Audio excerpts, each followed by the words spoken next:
Ya teman-teman, sosok Egi Ripra atau Egi Rian Prayoga muncul di media sosial teman-teman, mengklarifikasi semua tuduhan. Tapi kalau dilihat dari muka-mukanya, kemudian yang di spill oleh netizen-netizen, ini mukanya itu dia begitu. Mukanya teman-teman, saya tidak menuduh. Muka-muka yang berseliweran di media sosial itu ya sosok ini. Kita lihat klarifikasinya ya. Pengakuan Hegirian Prayoga yang diduga menjadi ditual kasus kematian Vina Ike. Seperti apa sih Mas, ceritakan keresahannya? Ya itu memang benar foto saya juga kaget kenapa bisa viral seperti ini.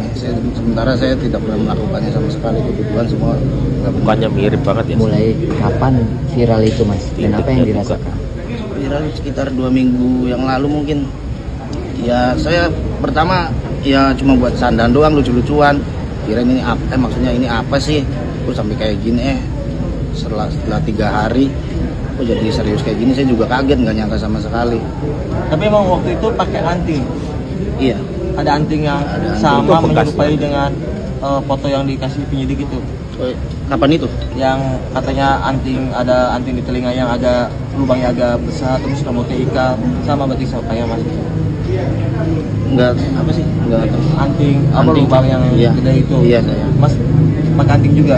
Saya juga pakai anting ya. Terganggu nggak sih Mas banyaknya beredar foto?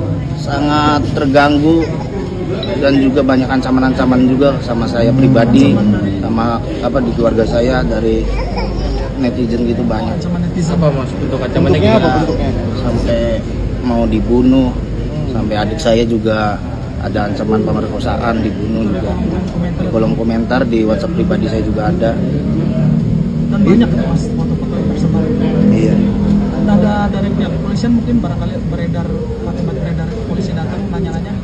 Datang setelah 3 hari viral itu dari pihak Polda ke rumah, datang bertanya kenal tidak sama korban, sama pelaku kenal tidak. Ya saya jawab dengan sejujur-jujurnya, saya tidak mengenali mereka semua. Berapa kali didatangi? 2 kali setelah dari Polda, selang 3 hari atau 4 hari dari Polres Cirebon Kota datang. Seputar apa yang ditanya? Ya sama seperti itu, kenal tidak sama korban atau si pelaku. Saya jawab gitu. Berarti lebih ke identitas ya. Lebih ke identitas. Tapi waktu kejadian 2016 masih ada di Cirebon. Ada di Cirebon. Kerja. Orang Cirebon juga tuh. Pas itu saya ingat, saya nggak tahu sih kerja atau enggak, pokoknya ada di Cirebon. Waktu itu emang Mas nggak keluar kota. Enggak, Emang ada di Cirebon ya. Asli Cirebon. Ada di Cirebon dan juga Asli enggak suka keluar kota juga sih. Keluar kota paling cuma 1 bulan bekerja terus balik lagi. Kerja sebagai apa? Buruh bangunan. Bangunan juga. Iya. Mas, saat malam kejadian itu posisi Mas di mana? Saya ingat saya itu lagi nongkrong di rumah teman saya. Ingat saya. Daerah desa saya, Desa Kepompongan RW 1 RT 3. Oh, Kepompong juga. Iya. Mas, dasar polisi mendatangi Mas sendiri apa waktu itu Mas?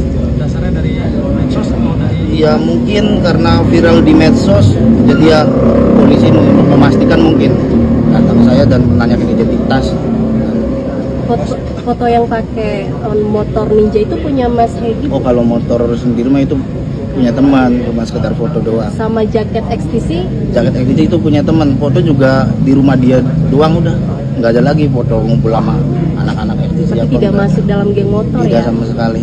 Oh, Mas nggak ikut geng Sama sekali enggak. Tapi dikonfirmasi lagi bahwa foto yang beredar itu dan ditempel dengan wajah Peggy itu adalah Mas yang viral itu. Foto yang tadi dipegang itu. Iya. Saya rasa ciri-cirinya itu ada kuping yang bolong ya. Anting. Anting itu sebelah. Bisa dilihatin sebelah mana yang itu? Antingnya Lagi. dilihatin. Oke, sekarang udah dicopot ya Mas? Iya, udah 2 tahun dilepas. Lagi? Lebar banget ya. Aduh susah. Gimana ya? Mungkin terakhir, setelah viral dan merasa terganggu, apa harapannya Mas? Harapannya supaya ya agar netizen lebih bijak lagi dalam bersosial media, supaya tidak ada korban-korban fitnahan seperti saya. Oh ini loh yang Halo beredar. sahabat, berjumpa lagi. Jadi kali ini kembali saya bahas kasus Vina Cirebon ya. Yang saya beri judul Egi Ripra kemungkinan bukan pelakunya. Sekali lagi, Egi Ripra kemungkinan bukan pelakunya. yang tadi saya juga sempat bikin PT bahwa kemungkinan Peggy, anak Pak Cecep, juga bukan pelakunya. Kalau kalian bertanya, kok bisa bang? Silakan tonton video saya yang membahas itu. Baru saja tadi saya upload ya. Silakan kalian tonton di sana. Kalau saya jelaskan ulang di sini, panjang. Silakan tonton PT yang itu. Jadi di sini ya, Peggy anak Pak Cecep bukan pelakunya. Dan Peggy kuli bangunan juga bukan pelakunya. Orang-orang yang ditangkap itu, kuli bangunan itu yang di penjara itu juga bukan pelakunya. Dan sekarang Egy Ripra dalam pandangan saya juga bukan pelakunya. Loh, kok bisa bang Egy Ripra bukan pelakunya? Jadi begini ya, mari kita kembali pakai logika. Gimana? Linda, waktu terjadi peristiwa pembunuhan Eki dan Pina ada di tempat kejadian.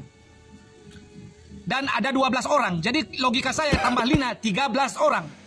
Setelah kejadian, si Linda diancam oleh 12 orang tersebut. Jangan memberitahu apa yang kamu lihat di sini atau kamu akan celaka seperti Pina.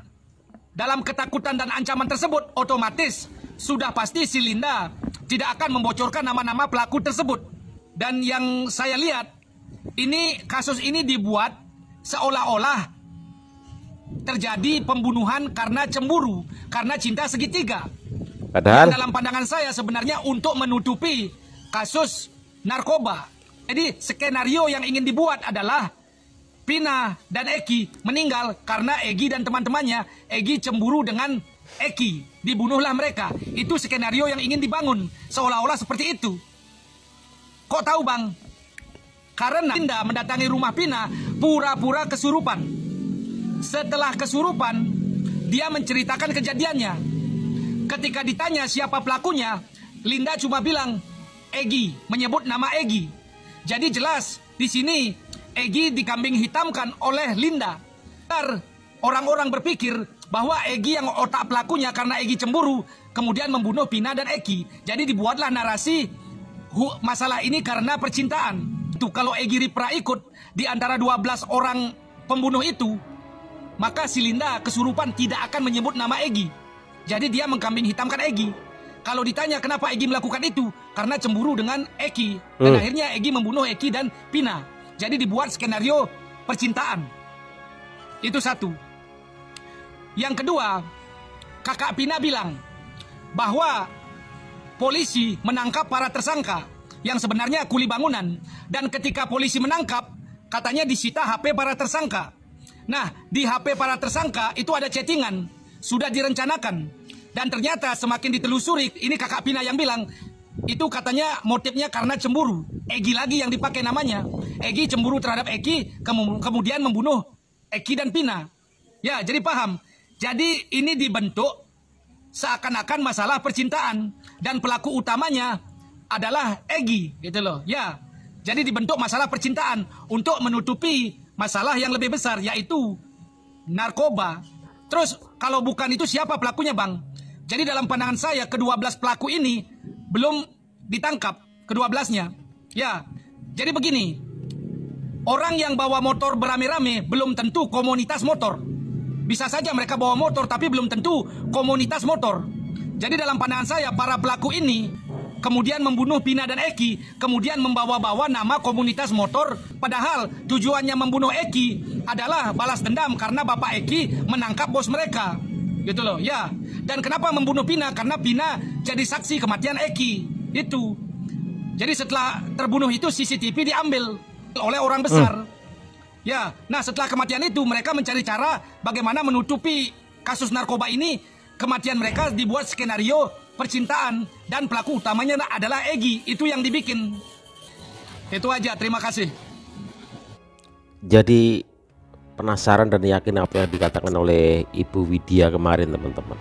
Ada hubungannya ini semua dengan narkoba dan lain sebagainya teman-teman. Dan ini mereka anak-anak semua hanya menjadi sebuah korban dan kambing hitam atas kejadian yang sebenarnya. Ini semakin rumit ya. Karena dilihat di media sosial wajah Egy Ripra ya dia itu teman-teman. Yang ada tindiknya yang enggak berbeda jauh wajahnya itu. Tapi apakah ini anak-anak ini yang ternyata adalah kuli-kuli bangunan ini dijadikan kambing hitam karena kasus yang lain yang lebih besar? saya cenderung ke arah situ sekarang teman-teman ya. Bagaimana menurut kalian? Silakan tulis di kolom komentar, dan saya sangat-sangat respect dan juga jujur saja apa yang disampaikan oleh Mbak Widya kemarin itu menjadi sebuah clue yang kayaknya memang harus Pak Jokowi lah yang turun, atau Menko Polhukam gitu ya, yang harus mengatasi masalah ini agar semuanya tuntas teman-teman ya. Kita simak kelanjutan seperti apa.